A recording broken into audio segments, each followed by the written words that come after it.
काय सांगू राजो, बेज्जा गोट झालती. ऐश्वर्या राय मला पाहायला आलती. त्या दिवशी पायटी भू आला तिचा फोन. म्या म्हणलं सांग तू बोलून राहिली को. हॅलो म्हणे आधी, मग म्हणे हाय. हॅलो म्हणे आधी, मग म्हणे हाय. म्या म्हणलं राम राम, बोला कसं काय. ते म्हणे मी ऐश्वर्या राय बोलून राहिली. म्या म्हणलं एवढी काऊन गेलून राहिली. तुम्हाला पाहिले येतो म्हणे दुपारी. माही जी बटकली तशी अडकी त्यात सुपारी. बंबईत केले पोरगा नसला दिसत. पुऱ्या हिंदुस्थानात का मी चाललो पसंत. येते तर येऊ द्या, काळजी काय करा. टॉप वरच्या हेरोईनचा हात हातात धराव. मायले म्हटलं माय स्वयंपाक ठेव करून, ज्वारीच्या भाकरी कर आणि बेसन ठेव करून. मग फाट्यावर जाऊन तिची वाट पाहिली. खळंग दळंग रस्त्यानं याटोत बसून आली.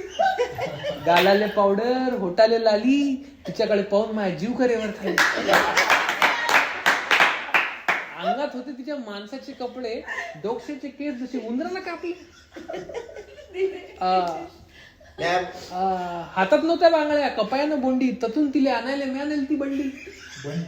हे काय हुर आलं मला नव्हतं कळत. पोरं पोरी माणसं बाया आमच्या इकडं पाय. ते माया इकडं पाय, मी तिच्या इकडं पाव. ते माया इकडं पाय, मी तिच्या इकडं पाव. ते भल्लीच ठाके, मी सरमावून जाऊ. मायले म्हणे माय पसंत नाही पोरग. 2 हात राहिला होता मायासाठी स्वर्ग.